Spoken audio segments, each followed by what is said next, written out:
Welcome back rockets. आज हम आपके लिए link it up kill series का फाइनल एपिसोड लेकर आए हैं, तो इसे अंत तक जरूर देखिए। अगर आप चैनल पर नए हैं तो इसके बाकी एपिसोड्स को देखकर फिर इस फाइनल एपिसोड को जरूर देखिए।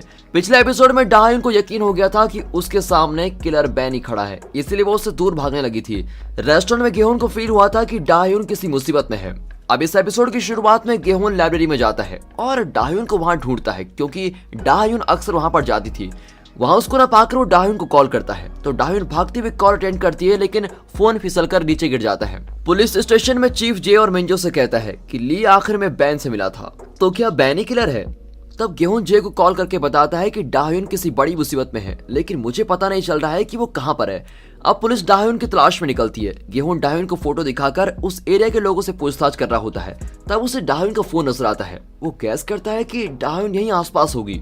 यहाँ बैन से बचकर डाह्युन किसी दुकान में जाकर छुपने की कोशिश करती है। अब उसको देखकर दुकान का ओनर समझ जाता है कि वो मुसीबत में है, इसीलिए वो तुरंत पुलिस को फोन करता है। अब इतने में वहां पर बैन आकर ओनर को मारने लगता है। वो डाह्युन को ढूंढ लेता है और कहता है, तो तुम्हें याद आ ही गया कि खूनी मैं हूँ, अब मैं तुमको जिंदा नहीं छोड़ सकता। इसी बीच गेहून को ऐसा लगता है जैसे उसके दिल में बहुत ही दर्द हो रहा है। पिछली बार उसे इतना दर्द तब फील हुआ था जब उसकी बहन की जान जाने वाली थी। अब वो रोने लगता है कि डाह्युन के साथ भी कहीं वैसा कुछ ना हो जाए जैसे येंग के साथ हुआ था। अब इस तरह सोचकर वो डाह्युन को ढूंढ रहा होता है। तब वो उस जगह का पता लगा लेता है जहां पर बैन डाह्युन को गला घोंट रहा होता है। अब गेहून और बैन के बीच खतरनाक लड़ाई होती है। गेहून कहता है, मैं जानता हूँ कि तुमने मेरी बहन का खून किया था, लेकिन सच बताओ, क्या तुमने मेरे पापा को मार डाला? फिर बैन अकड़कर कहता है कि हाँ, मैंने ही मार डाला। येंग के खून के कई साल बाद तुम्हारे पापा ने पता लगा लिया था कि मैं खूनी हूँ, और मैंने तुम्हारे पापा को इसलिए मार डाला ताकि वो किसी को कुछ बता ना पाए। अब ये जानकर गेहून उसको खूब पीटता है। गेहून की मदद के लिए डाह्युन वहां से एक चाकू लेकर बैन को अटैक करने जाती है, लेकिन बैन चाकू छीनकर डाह्युन पर ही अटैक कर देता है।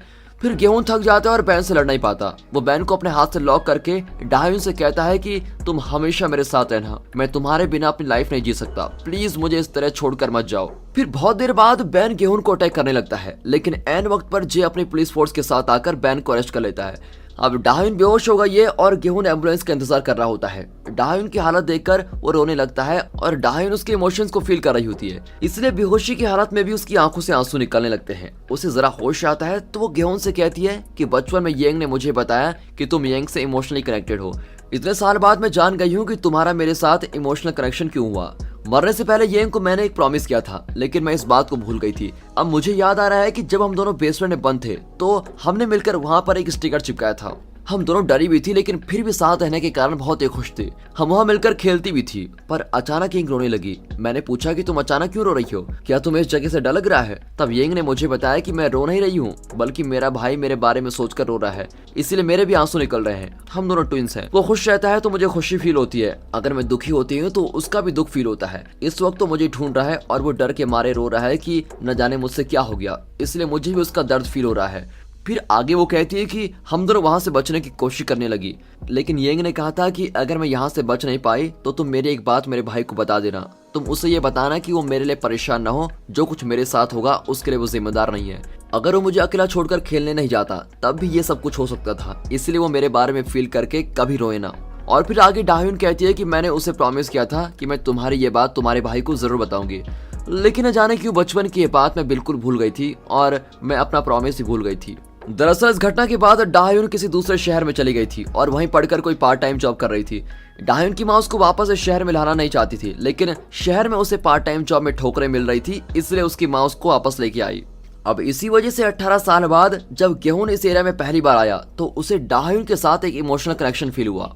अब डाह्युन की माँ और नानी उसे एम्बुलेंस में हॉस्पिटल लेके जाती हैं, तो गेहून पैदल ही हॉस्पिटल जा रहा होता है।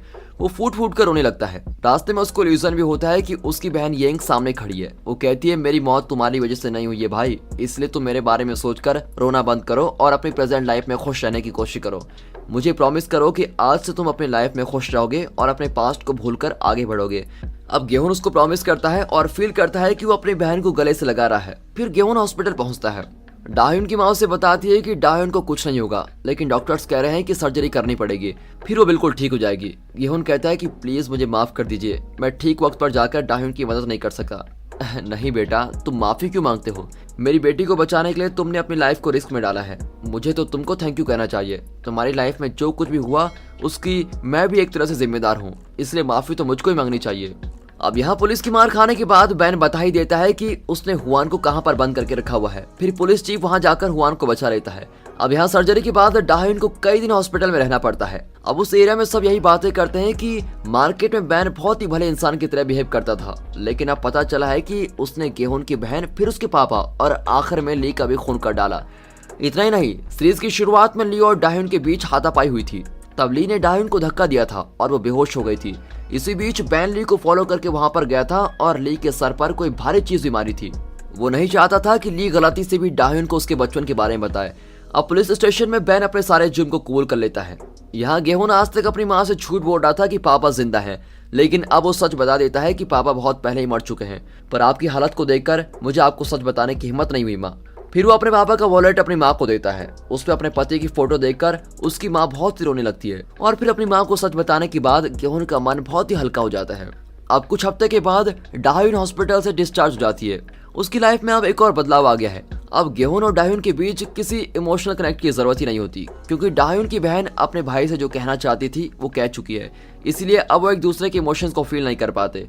अब एक दिन डाहिन कहीं बाहर जा रही होती है कि अचानक बारिश होने लगती है और बारिश से बचने के लिए डाहिन एक जगह पर जाकर बैठ जाती है। तब गेहून एक छाता लिए वहां पर आता है और कहता है कि तुम्हें देखे कई दिन हो गए हैं, अब तुम्हारी तबीयत कैसी है? हॉस्पिटल से डिस्चार्ज होने के बाद गेहून एक भी बार डाहिन से मिलने नहीं आया था, इसलिए डाहिन बड़े गुस्से में वहां से चली जाती है। फिर गेहून उसके पीछे भागता है और उसे छाते के अंदर लेकर कहता है कि बारिश में भीगने से तुम फिर बीमार पड़ सकती हो। मैं इतने दिन तुमसे मिलने नहीं आया, इसके लिए मुझे प्लीज माफ कर दो, लेकिन अब मैं तुमको छोड़कर कहीं नहीं जाऊंगा।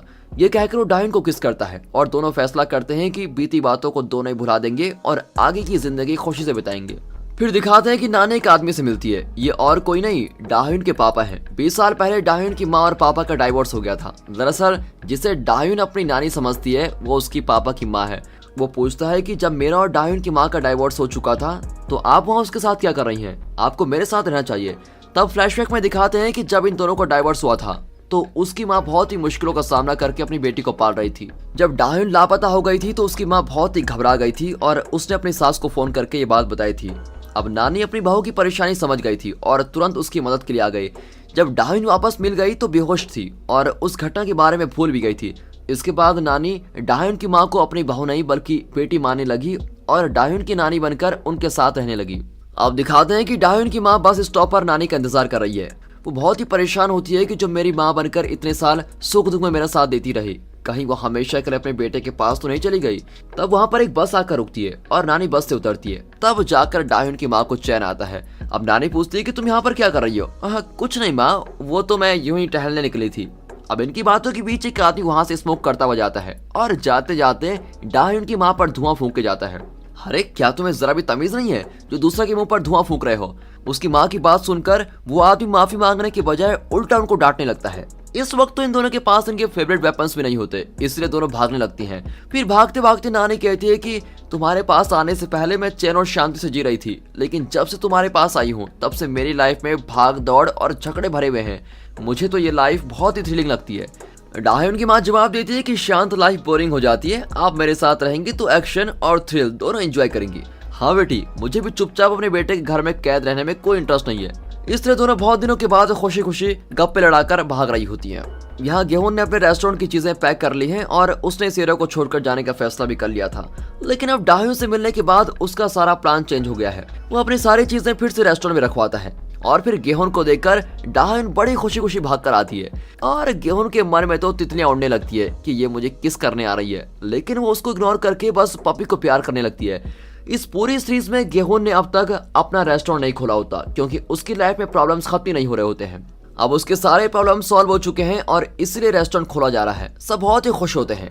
अब गेहून और डाहिन अक्सर बाहर जाते हैं और सेल्फी लेने लगते हैं, लेकिन गेहून का नेचर ही ऐसा है कि वो ठीक से हंसना भी नहीं जानता। अब इस पर डाहिन उसे प्यार से डांटती है। फिर वो एक बड़े रेस्टोरेंट में जाकर खाना खाते हैं। वहाँ पर कपल्स एक दूसरे को खाना खिला रहे होते हैं, लेकिन गेहून को ये सब पसंद नहीं है और वो कहता है कि पब्लिक में इस तरह बिहेव करना बिल्कुल भी अच्छा नहीं होता।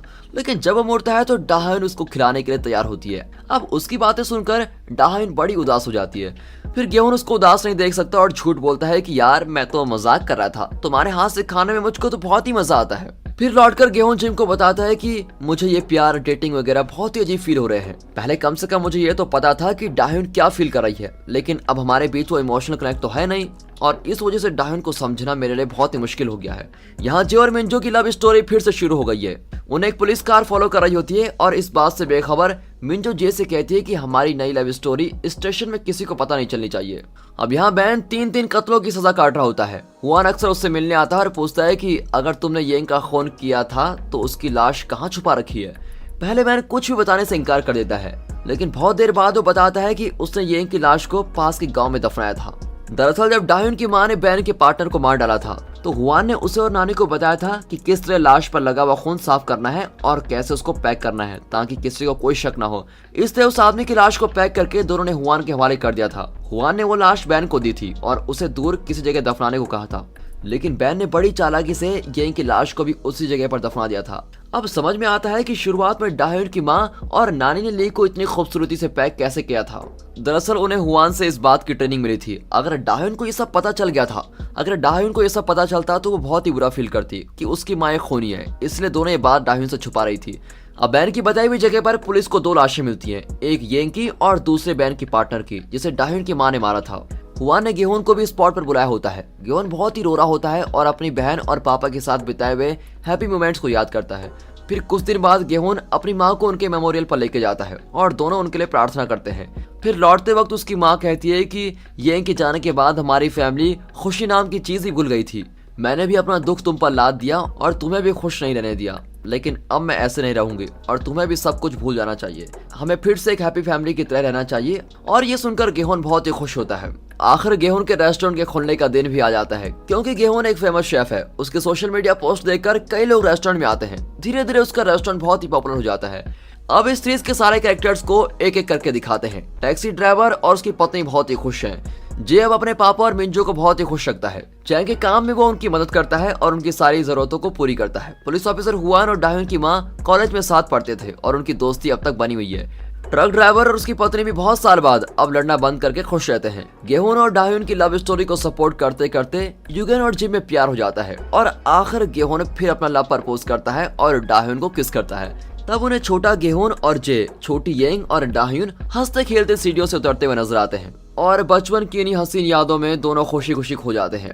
फिर डाह्युन सीढ़ी पर चढ़ती है और फिसल जाती है, लेकिन गेहून उसको पकड़ लेता है और कहता है कि इस तरह मैं तुमको पूरी लाइफ सपोर्ट करूंगा। और दोस्तों इसी हैप्पी एंडिंग के साथ ये सीरीज यहाँ पर खत्म होती है। शुरू में हम यही सोच रहे थे कि गेहून की बहन येंग कहीं जिंदा होगी। ये भी सोचा कि येंग किसी तरह से बच गई होगी और बड़ी होकर पुलिस ऑफिसर मिंजो बन गई है, लेकिन आखिर में ऐसा कुछ नहीं हुआ। दरअसल इस सीरीज में यही बताने की कोशिश की गई है कि लाइफ में जो कुछ हो चुका है, जो बीत चुका है, उसको सोचकर अपनी प्रेजेंट लाइफ को दुख से भरना नहीं चाहिए। बीती बातें कभी नहीं लौटती। इस सच्चाई को समझकर आज हमें खुश रहना चाहिए। दोस्तों क्या आपका भी यही ख्याल है? और इस सीरीज में आपका फेवरेट कैरेक्टर कौन है? ये दोनों बातें कमेंट में बताइएगा। अगर ये एपिसोड आपको अच्छा लगा और सीरीज बेहतरीन लगी तो वीडियो को लाइक कर दें, चैनल को सब्सक्राइब करना बिल्कुल मत भूलिए। बाकी मिलते हैं आपको एक और इंटरेस्टिंग सीरीज के साथ। तब तक गुड बाय, अपना ख्याल रखिए and finally thanks for watching.